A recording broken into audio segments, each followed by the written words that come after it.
नमस्कार मित्रों। पिछली बार हमने डायबिटीज़ के बारे में जनरल बात करी थी कि डायबिटीज़ क्या होती है, कैसे होती है।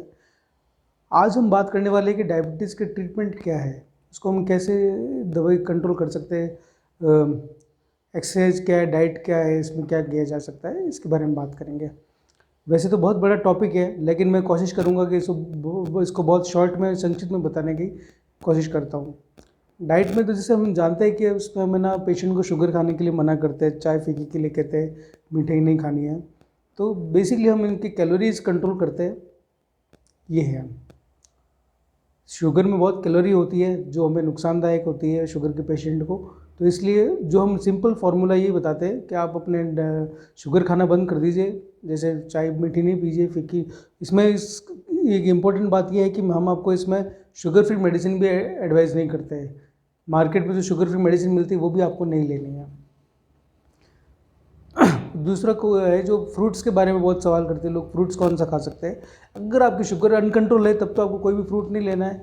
अगर आपकी शुगर कंट्रोल आ रही है तो कोई भी 100 ग्राम फ्रूट आप ले सकते हैं।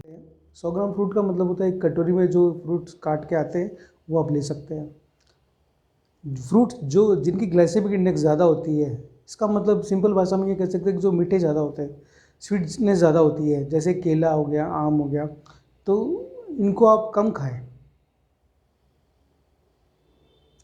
जैसे आधा केला खा सकते हो, आम की 2 से 3 फाक खा सकते हो, इस तरह से कर सकते हैं आप। और राइस, आलू जो हाई कार्बोहाइड्रेट होते हैं उनको मना करते हैं हम, मगर अगर सप्ताह में एक दिन कभी खा लो तो ऐसा कोई दिक्कत नहीं है।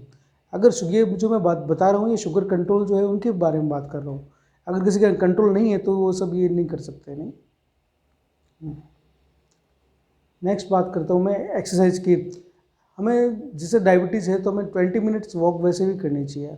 20 मिनट वॉक अगर डेली आप कर रहे हो तो आपकी पूरी बॉडी अच्छी रहेगी, मूवमेंट सही रहेंगे, कोलेस्ट्रॉल ठीक रहेगा, तो आगे कार्डियक डिजीज़ होने के चांस भी नहीं रहेंगे।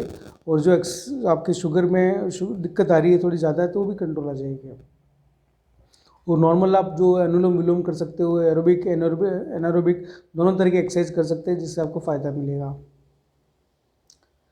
जो मेन बात आ रही है वो दवाई की बात आ रही है, फार्माकोलॉजिकल ट्रीटमेंट जो मेडिसिन देते हैं। जो सबसे पहले जो मेडिसिन हम देते हैं, जो आपको जनरली सब डायबिटिक पेशेंट जानते हैं, उसका नाम है मेटफॉर्मिन। फर्स्ट लाइन मेडिसिन वही है।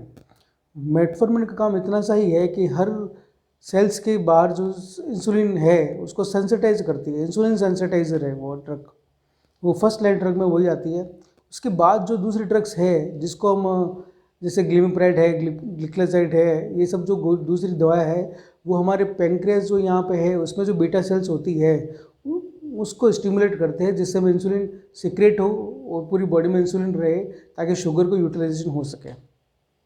उसके अलावा भी और भी बहुत सारी ड्रग आती है, दूसरी तीसरी से चौथी, उसके बारे में ज़्यादा डिटेल में बात नहीं करूँगा। अब मेन बात ये आती है कि पेशेंट को इंसुलिन की कब ज़रूरत पड़ती है। आपने देखा होगा कई मरीज शुरू में शुगर गोली पे ही कंट्रोल रहती है, मगर लेटर ऑन कुछ सालों बाद, 10 साल बाद या 20 साल बाद उसको इंसुलिन की एडवाइस करते हैं डॉक्टर। क्यों? क्योंकि ये जो गोलियां है ये काम नहीं करती है। काम क्यों नहीं करती? कि इंसुलिन सेंसिटाइजर हो गया, सब कुछ हो गया, मगर मेन लेक ऑफ इंसुलिन के कारण वो दवाएं काम नहीं कर रही। बीटा सेल्स के अंदर जितना इंसुलिन था हमने ले निकाल लिया। मान लो बीटा सेल्स क्या होते हैं कि जितना 100% बीटा सेल्स तो 100% इंसुलिन निकलता है। डायबिटीज़ पेशेंट कोई होता है तो उसके अंदर ऑलरेडी सेल्स डिस्ट्रक्ट हो जाती है, ख़त्म हो जाती है, 20% सेल बचती है। तब हमारे पास डायग्नोज करने आते हैं कि डायबिटीज़ है या नहीं है। फिर और हमने दवाई ली, 10 साल तक दवाई ली, तो हमने उसको और यूज़ किया, उसको बीटा सेल से जितना भी हम इंसुलिन निकाल सकते हैं निकाल लिया हमने। अब हमारे पास इंसुलिन है ही नहीं। यहाँ हम एक और चीज़ समझ सकते हैं कि जो टाइप 1 इंसुलिन वाले होते हैं, मतलब कि जो बचपन से जो टाइप 1 इंसुलिन है उनको टाइप 1 क्यों कहते हैं? क्योंकि उनको इंसुलिन बीटा सेल्स होती नहीं है उनके अंदर। बीटा सेल्स नहीं होती तो इंसुलिन बिल्कुल नहीं बनेगा।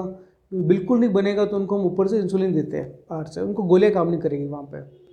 मगर जो सेकंड डिकेड में जो पेशेंट को डायबिटीज़ होती है उसमें हम गोलियाँ काम करती है, कुछ सालों तक करती है। अगर कंट्रोल रखेंगे तो लॉन्ग टर्म तक चलेगा, कंट्रोल नहीं रहेगा तो फिर हमें इंसुलिन की एडवाइस करनी पड़ती है, बीटा सेल्स खत्म होने लगती है, तो उन पेशेंट को हम इंसुलिन एडवाइस करते हैं।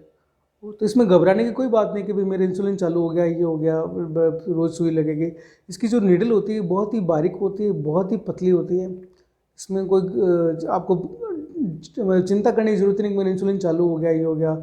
जनरली डॉक्टर इंसुलिन कहता है तो डॉक्टर चेंज कर देते हैं वो पेशेंट, वो आपको नहीं करना है। आप थोड़ा हम कोशिश करते हैं कि एक टाइम का इंसुलिन रखें, पहले नाइट वाला। अगर उससे भी कंट्रोल नहीं आएगा तो हम उसको 2 टाइम में डिवाइड करते हैं। बस आज मैं इतने से ही कहना चाहूँगा और उम्मीद करता हूँ कि आपको ये वीडियो पसंद आया होगा। और कोई सब्जेक्ट टॉपिक पे अगर कोई वीडियो बनानी है तो आप मेरे को नीचे कमेंट में बता सकते हैं। धन्यवाद।